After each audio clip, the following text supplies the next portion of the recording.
Ever feel like the resources and advice out there for women are missing something essential? I thought so too, which is why more than 6 years ago, I created She Said, She Said. I'm Laura Cox Kaplan, and after 3 decades in communications and then advocacy, and now juggling motherhood and entrepreneurship, trust me, friend, I get it. Making a real impact takes more than just passion. It takes the right mindset, the right skills, the right investments, and the right community.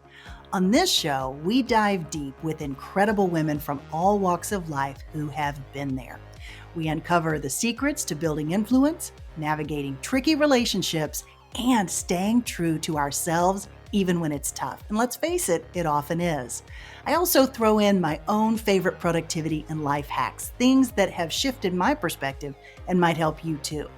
Wherever you are in your journey, my goal here is to leave you inspired to define success your way and to help you build the confidence you need to tackle your biggest goals. Subscribe today and let's unlock your full potential, your confidence, and your greatest influence.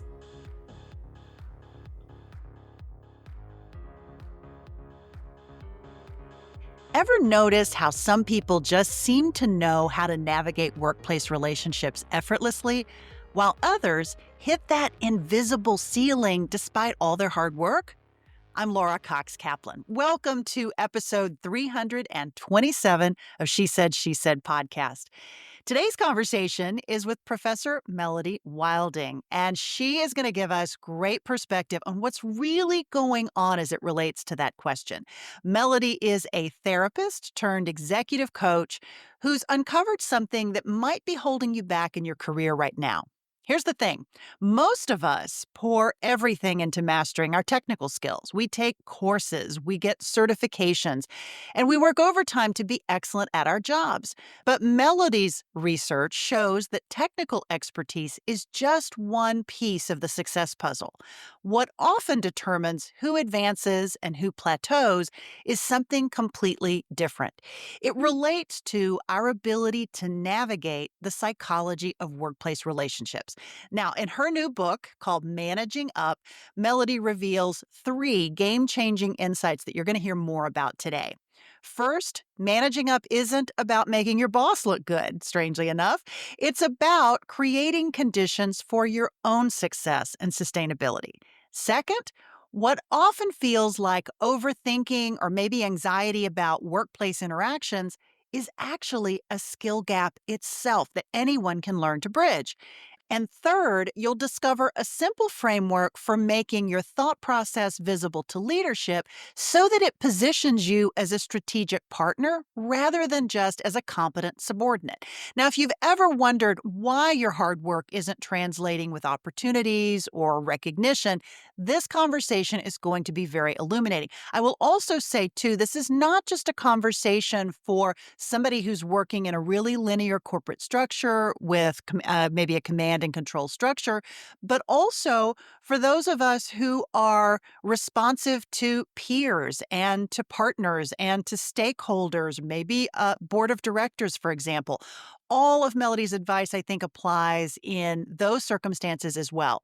But before we dive in, I want to mention that today's episode 327, is supported by a new special offer.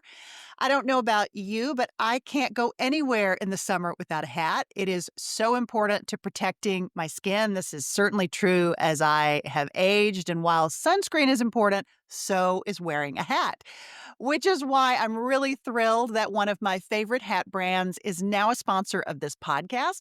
Eric Javits designs sophisticated, practical, fashion-forward hats that work with all of your summer outfits and accessories. And with Mother's Day right around the corner and summer vacation quickly approaching, this is the perfect time to invest in a new hat. Eric Javits' innovative squishy material makes their hats both stylish and travel-friendly, and they also have UPF 50+ protection. As a very special thank you to you, my She Said, She Said podcast listener, I have arranged for an exclusive 20% discount. 20%, that's really significant. All you have to do is use my promo code, which is She Said at ericjavits.com to complete your purchase. I do earn a commission when you use my code, but any monies that we receive through your purchase are then reinvested into this podcast so that you get more of what you enjoy from She Said, She Said. So, talk about a win win. Now, without delay, let's jump into episode 327 with Melody Wilding, talking about the psychology of workplace influence. Enjoy. Melody, welcome to She Said, She Said. I'm so excited to be with you. Thank you. Well, I'm delighted to have you, delighted to meet you. I'm so excited to know about your work. You have written a couple of fantastic books. You have written Trust Yourself and now Managing Up. So before we jump in to both books, and we're going to talk a little bit about each one, elements from each one, but I would love for you to just level set for my audience a little bit about you and what brought you to this work. Yes. So, my background is originally as a therapist. And that's how I was brought to all of this because when I started out my career, I noticed that the number one thing people wanted to talk about was work and their career and things like giving and receiving feedback and feeling worried about rejection and how to have a difficult conversation with someone. And over the years, yes, a big part of my work has been helping people discover what I call your professional power position, which is the combination of managing your own inner psychology, so your own insecurities, self doubts, maybe patterns that are holding you back. But there's also this other piece about being able to influence and navigate other people's psychology, those around you that you have to work with. And it's that. It's the intersection of those two things where you really find the most success because you're able to get out of your own way, but also get what you need and actually enjoy the relationships around you. And so that's what really brought me here was trying to take some of these psychological tools because at the end of the day, work and navigating our careers is all about navigating dynamics with other people, whether that's ourselves or it's everyone else we work with. So uh, that's the mission I've been on for the last decade plus. Yeah, well, it is amazing, and you are producing incredible content, not just through the books, but you have a fabulous podcast, which is called Psychology at Work. You have a fantastic Instagram feed and also LinkedIn. So I hope folks will follow you on all of those different platforms because there's really amazing perspective and advice that you're sharing that I found super helpful. So let's get into this topic of managing up. And as I was thinking about this, I assume you wrote the book specifically for people that are maybe have a boss, someone that they're reporting to, right, that they're managing up to that person. But it occurred to me too, you may also be meaning this as it relates to colleagues. And I oftentimes found myself both managing up, literally managing up to a boss, but also managing colleagues and coordinating. And this is true in a board setting. This is true in a partnership, which is what I came Mhm. out of. So I'd love for you to talk a bit more about this topic of managing up and how you landed on this, how this ultimately became your second book. Yes. Well, you were mentioning my first book, Trust Yourself. It came out in 2021. Wow. So we're talking height of the pandemic. And as that book sort of made its way into the world, the number one thing I kept hearing from people is, all right, I feel a bit better about managing my own self-doubts and all the imposter feelings that come up for me. All of this breaks down though when I have to deal with people that I see as having more authority or being more intimidating, maybe even more aggressive. I don't totally know where I stand because now I'm working remotely and all of those signals that I used to rely on to confirm I was doing a good job or that I was on the same Right. page with someone, all of that is gone. And so many of us, I think, during the pandemic felt like our careers, our entire lives were just out of our control. And that was really the genesis for this book was so many people felt helpless to the change, the personalities, the dynamics that were happening around them. And what I was finding is that a big source Mhm. of my clients overthinking, should I send this message? What if I say this? Why did that person use a Right. period instead of an exclamation point? And the executive seemed to check out while I was presenting today. Almost all of that did not come down to a personality flaw in that person that, oh, you're just an overthinker, just stop taking it so seriously. A lot of this came down to developing these skills of influence, of navigating your relationships with people that have Mhm. different levels of power than you. That's what managing up is. And so, to your point, yes, you can have someone that has higher positional power, whether it's your manager, a skip level, one of your boss's peers, for example. It might even be a client or a vendor, and maybe you're a director and they're a senior VP. And so, there's a power dynamic there, even if they're not internal to your organization. But to your point, we're all working in a matrixed hybrid, very more project based environment. Even if you are the Right. CEO, you have to manage up to the board, right? Or your fellow partners if you're in a law firm or a consulting environment. And someone else may not have higher positional power than you, but they may still have higher perceived status with others or more informational or resource power. And so, all of that, there's this delicate, invisible dance that we're having to play every day Mhm. that no one ever teaches us. You kind of have to discover this through trial and error, and sometimes too much more error than you would like to make. And so I wanted to create this book to tell people Right. your overthinking is not your fault.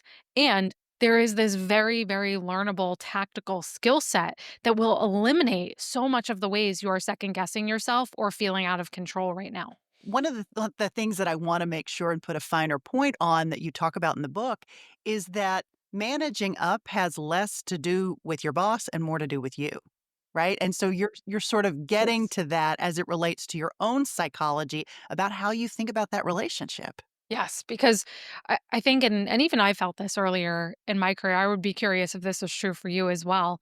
That when we hear managing up, we equate it to sucking up. Right. We equate it to being, your boss says jump and you ask how high, ingratiating yourself, just being a people pleaser. And who wants to do, Right. nobody wants to do that. And so we stay away from it and we say, well, I don't want to play politics. I don't want to play that game. I'll just keep my head down and do Yeah. good work. The unfortunate part of that is the politics will still happen around you even if you choose to opt out. And at the end of the day, just as you said, managing up is something you do for your own benefit. It's not something you do for your boss. And we're often taught managing up is making your boss look good, make their job look easier. It's very Mhm. focused on them. But really, managing up is about making sure you are creating the conditions for your own success. You have the clarity you need to do your job well. You have set boundaries in a way where your work is more sustainable for you. You're able to give maybe tough or constructive feedback up the chain of command because that's what is best for the team, for the work overall. So I think it's a really important mindset shift to take on. You talk about, a really shocking job termination that you dealt with, which also gave you a lot of clarity and insight into this question. So maybe talk a little bit about that experience. Yes, and I'm laughing because this is something I was so embarrassed about for a decade. How could I, an executive coach where I work with clients at these companies, yet I was terminated. And so it's something I really kept hidden. But why I wanted to share it is because it's such an instructive, teachable moment about what happens when we don't manage up Mhm, well. And you shared the punchline, which is that one day I was doing very, I was, at least I thought, doing very well in my role.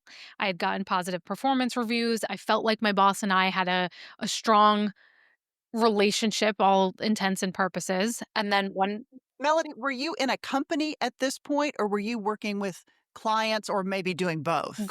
great question. Yes, I was doing both. So I was building my coaching practice on the side while working full time in an organization. Okay.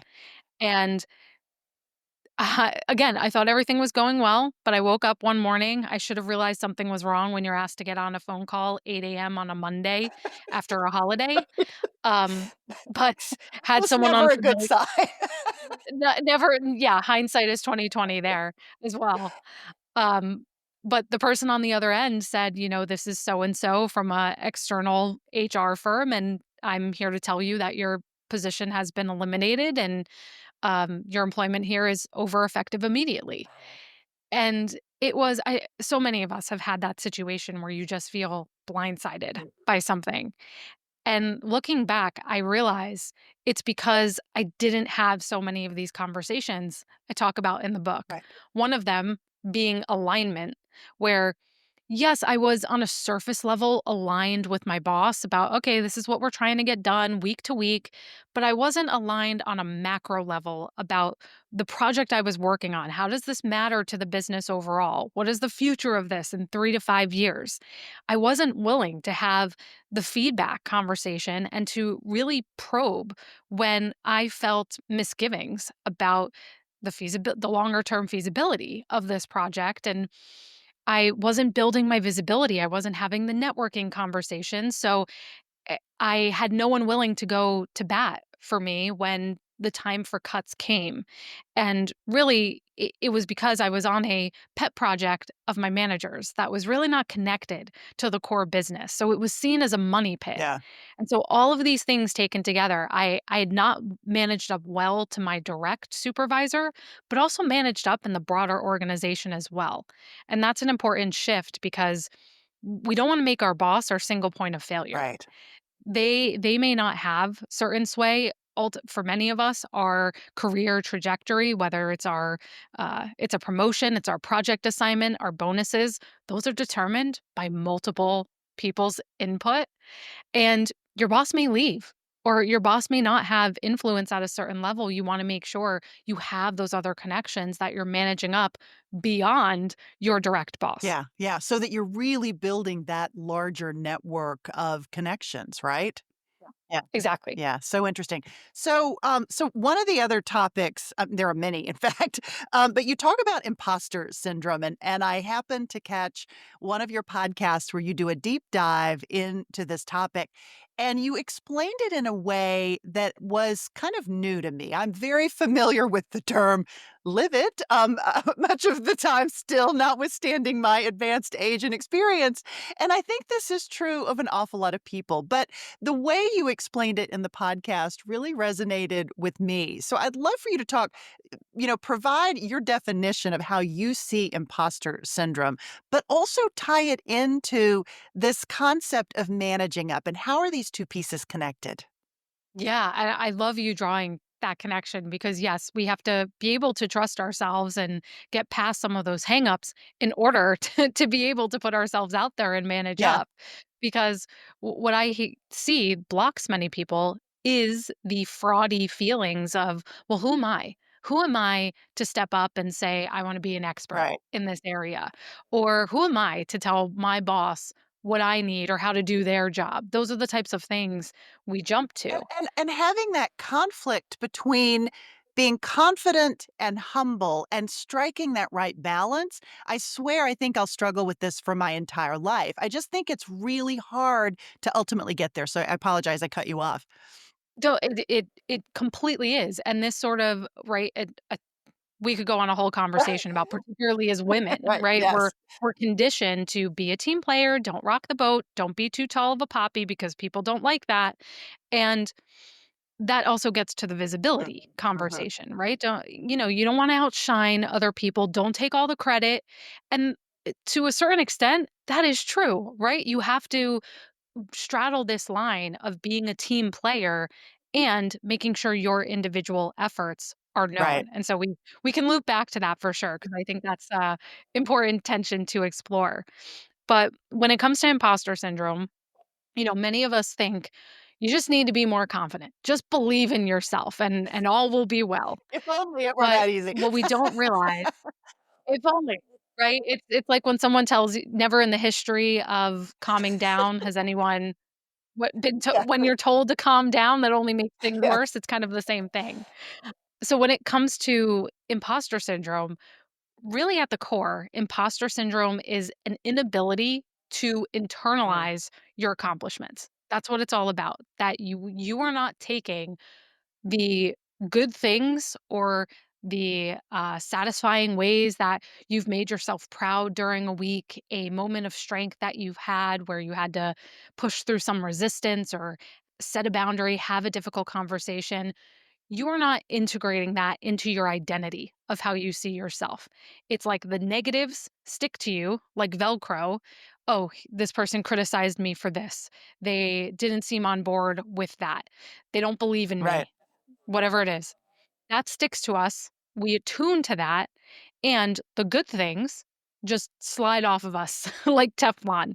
And so it creates this cycle where we are just continually, our brain is attuned to searching out more of the ways we don't manage up. Or rather, I'm sorry, we don't measure up.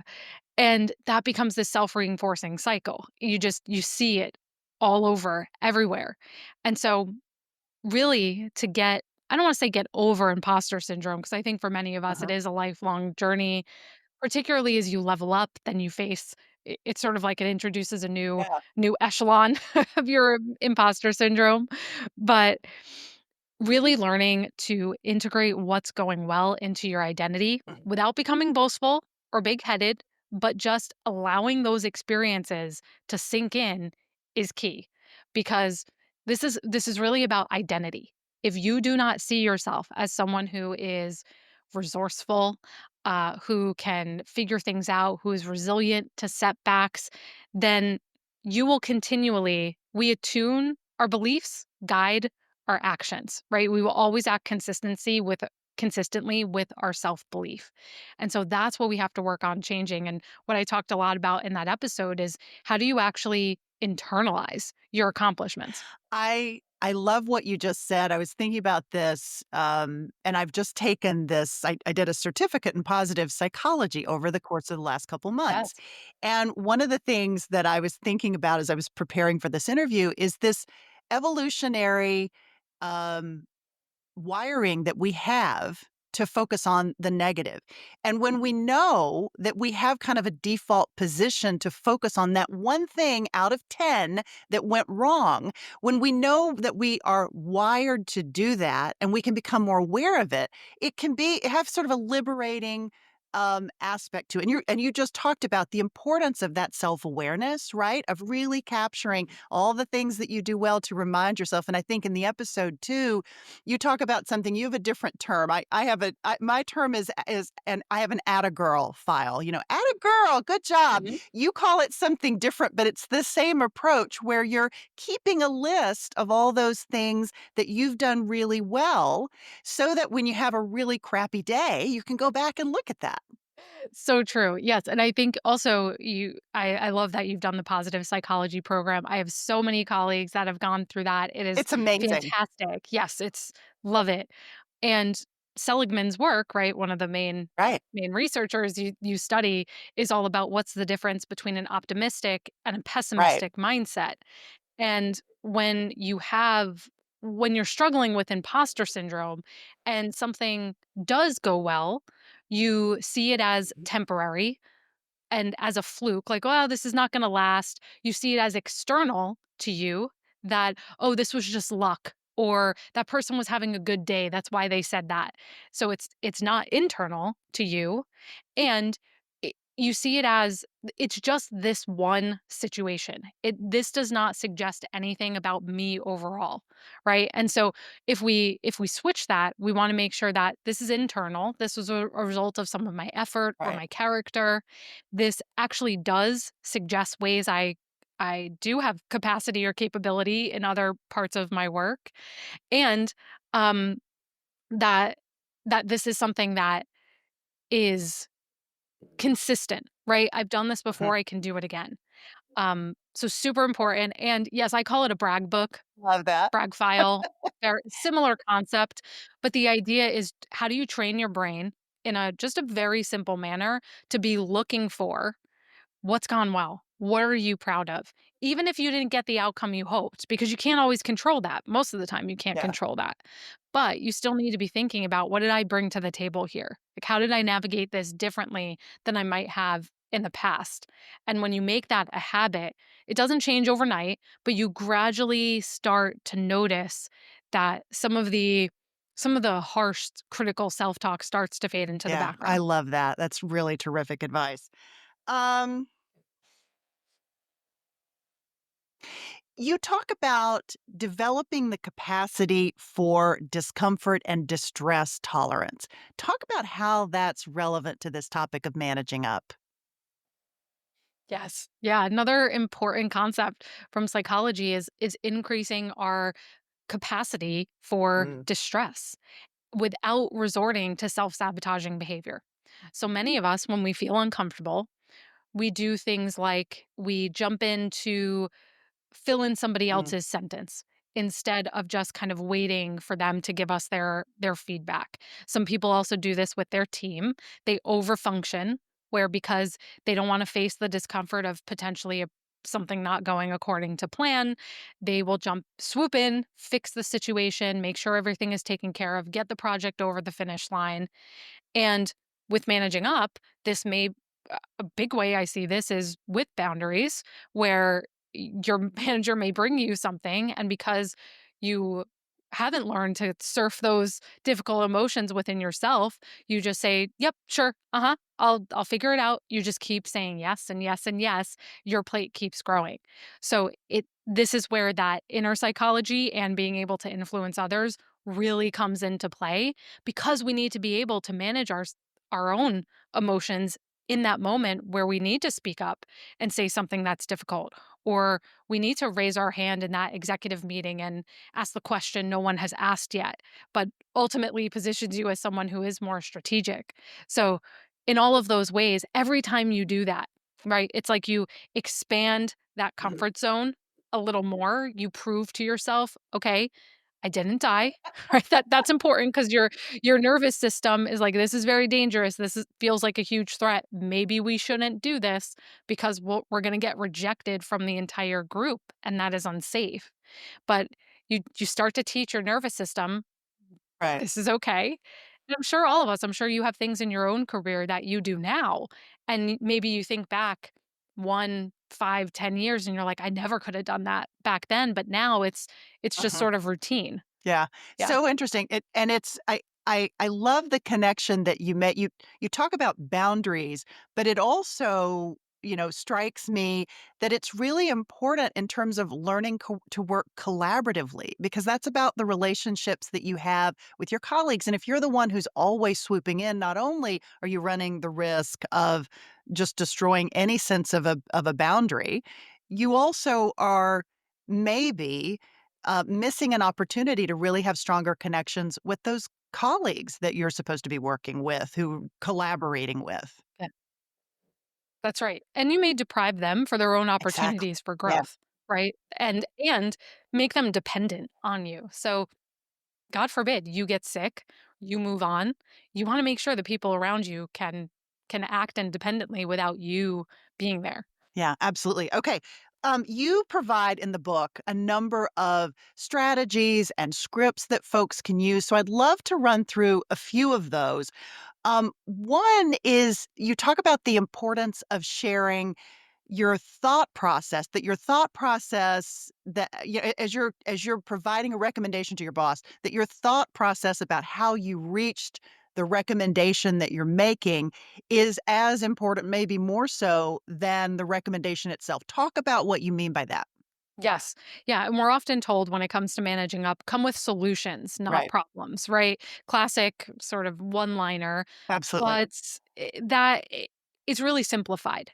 And when it comes to managing up, there is this idea in the book of moving from a subordinate to more of a trusted advisor and partner.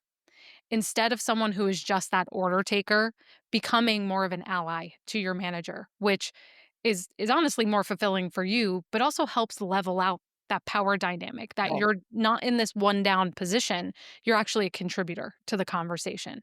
And a huge way to do that is instead of just saying, "Here's my recommendation." Right? Give them insight into how did you get there? What factors did you weigh? Who did you speak to about this? What other alternatives did you eliminate?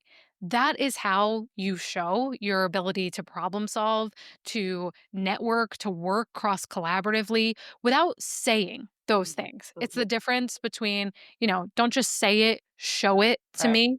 And your manager starts to see, oh, this person is acting at a higher leadership level. They have that capability because they're thinking about this more like I would. Right. And so I'm more willing to entrust them with higher level decisions.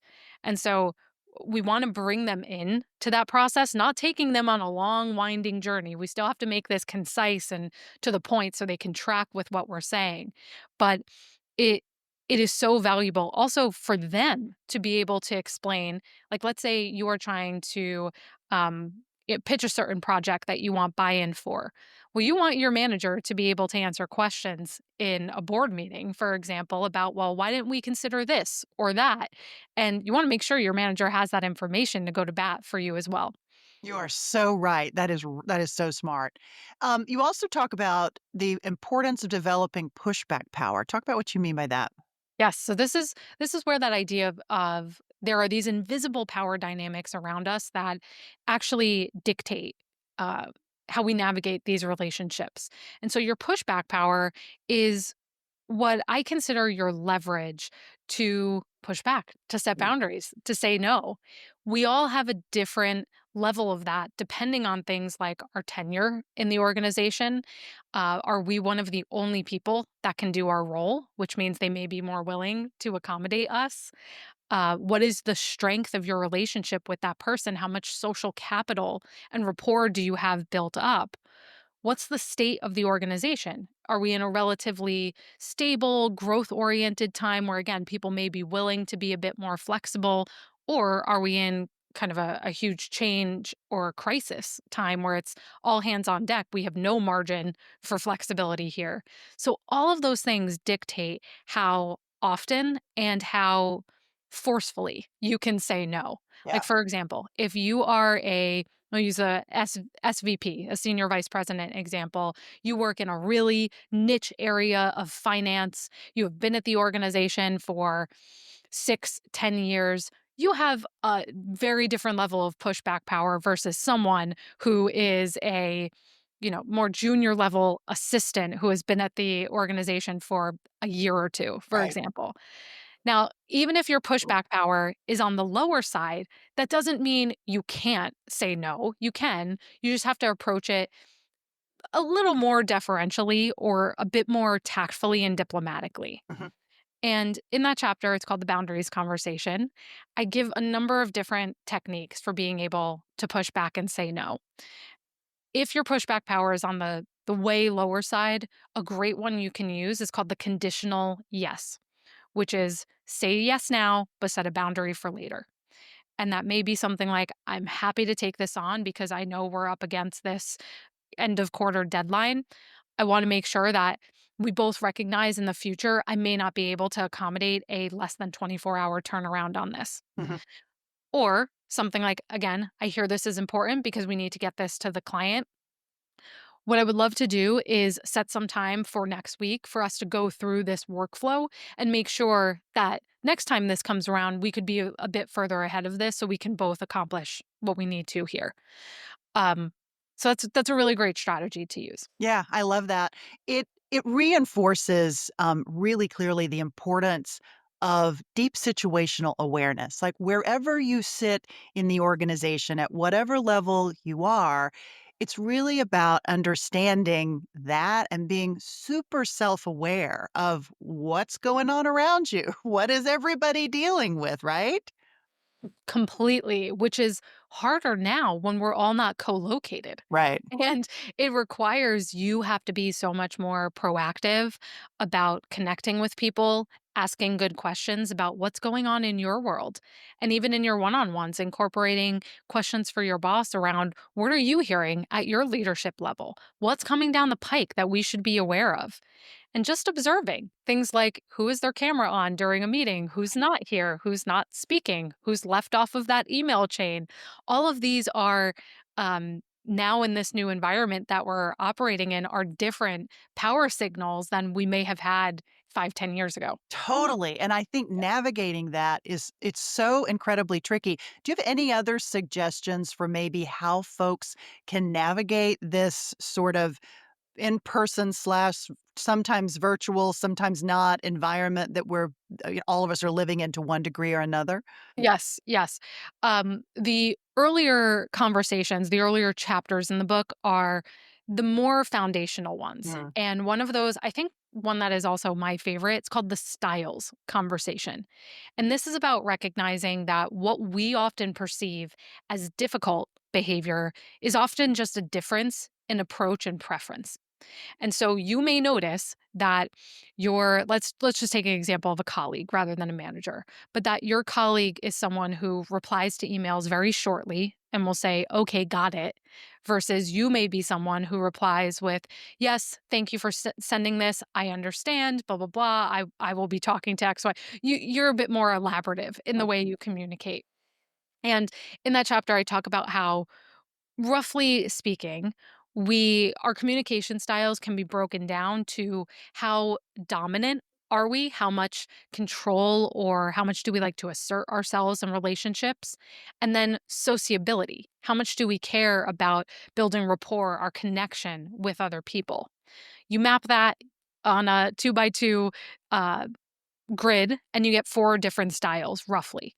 It's very helpful for you to identify, where do I sit in this breakdown versus the person I'm communicating with, because it can help you take their behavior much less personally. Mm. If you know my boss is the type of person that just wants the bullet points, they just want the bottom line, I know then to cut out a lot of the context that I might normally lead with, because that's just more of my style. And it's not about changing who you are. It's about flexing so that your message actually lands with that person. And I think that's crucial in this virtual environment where everything we do is communication and writing in some form of another, whether it's an email, it's a deck, it's a Slack or a Teams message. Everything is that level of written communication. And so when you can make those tiny adjustments, like knowing that you're dealing with someone who is what I would call a cheerleader personality. Cheerleaders are very big picture, vision, they're people. They love motivation, they love to dream big. If you're communicating with someone like that, even small word swaps, instead of saying, process, procedure, precision, that might resonate with a certain personality type, but you want to use other language like possibility and more of that sort of aspirational type Right. language. That's just a non-negotiable in this environment now to help us cross some of those, to bridge some of those gaps that we're facing. That's so fascinating. Do you ever recommend that folks have these candid conversations with the folks that they are communicating and collaborating with so that they can all be on the same page in terms of where they fit on that grid? 100%. Hmm. Yes, 100%. And this may look different depending on your culture and your comfort level. I have a lot of clients where it would be perfectly normal and acceptable in their environment to say, let's talk about how we communicate with each other. And in others, that may be a little bit awkward, but you can still bring it up maybe in a sideways fashion to say, like, let's say you're kicking off a new project and you may say, I want to make sure we can work together in the most successful way possible. We're not always going to see eye to eye. So when we do have feedback that we want to give to each other, how do you want to handle it? And you can hear from the other person of, oh, it's always helpful to me if you come with this and this is the sort of channel, or maybe we have a once a week meeting so we're debriefing about things. You can hear from the other person, but that also opens the door for you to say, great, so helpful from my end, or from my perspective, here's what would work for me. Can we find a middle ground here? So yes, you do want to learn about the other person's perspective, but you also want to leave room to assert or share your own and find that compromise. Yeah, yeah. Let's pivot a bit and talk about visibility. Oftentimes we refer to this as personal branding. Let's talk about that in the context of managing up. You've alluded to this idea of visibility a couple times in this conversation, but I'd love to dig into that a bit more and get your thoughts on maybe some ways that folks can really differentiate themselves without sort of overdoing it as it relates to that topic. Because again, as we talked about, with some of the other topics, it's about balance, right? And getting that balance right. Yes. So let's talk about what you recommend in terms of visibility as it relates to managing up. Yes. Visibility, especially in this environment, we were talking before about how it needs to be a combination of what you've accomplished, but also the how. The how did you get there? And so on the what side, we want to think about in the larger scheme, why did this work matter? Why did it matter to the team, to the business, to my manager? Because most of us stop with status updates. Like launched this process or we contacted the client about XYZ, right? But that process, what did it enable? Instead of just we streamlined this new form. That's going to make it easier for us to have faster response times. That's the so what or the so that.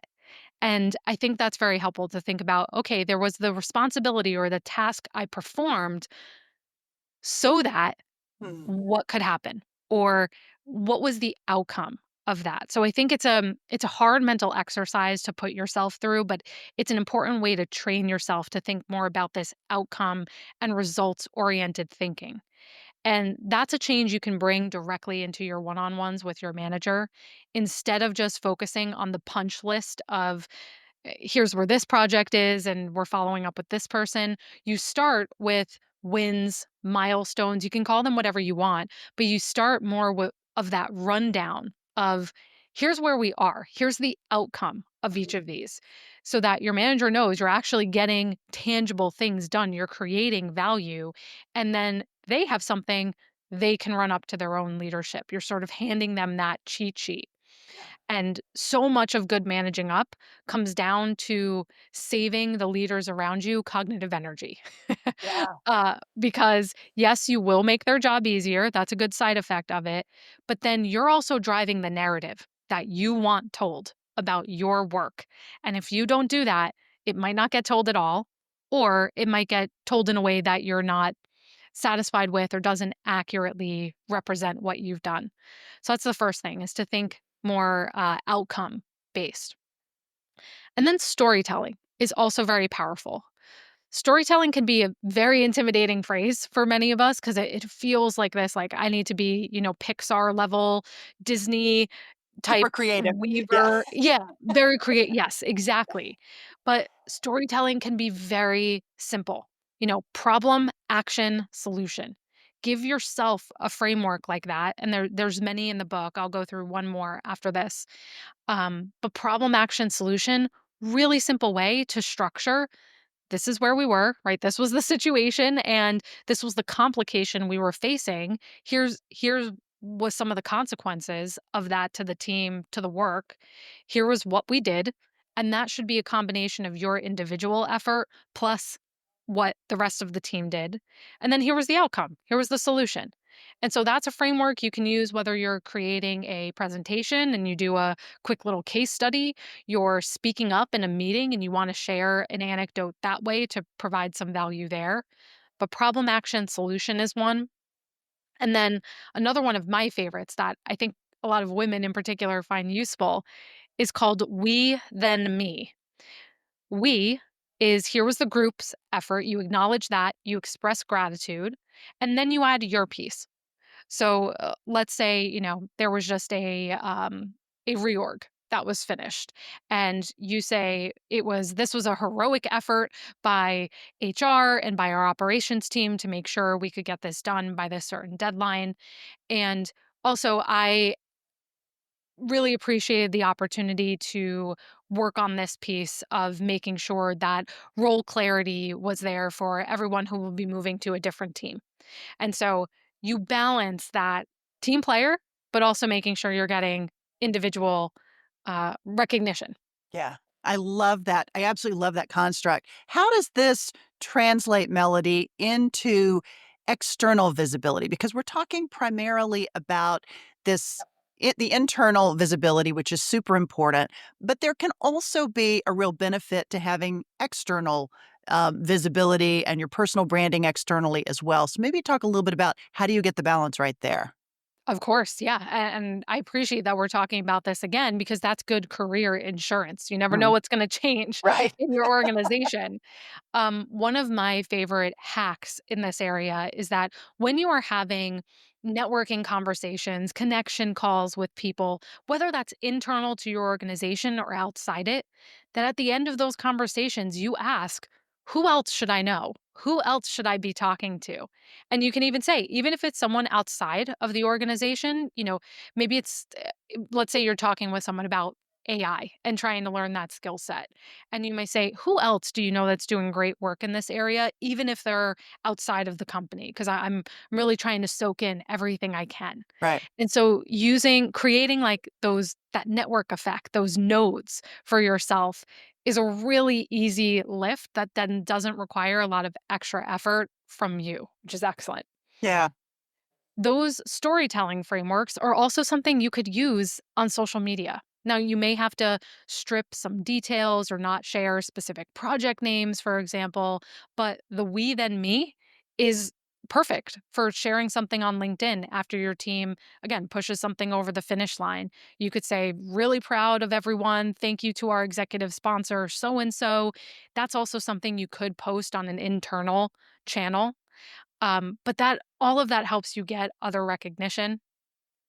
Something else that you can do that I've had a lot of clients have success with over the years is a secret of top performers is they volunteer themselves for big opportunities, whether it is awards, it's panels, speaking engagements, podcasts. And so make sure that you have your ear to the ground and you're looking around your industry. Are there, uh, you know, 40 under 40 awards in your field? Or you could even go to your HR, your L&D and say, as you're putting together external conferences, or if you're ever looking for someone to do industry podcasts, I want to raise my hand for that.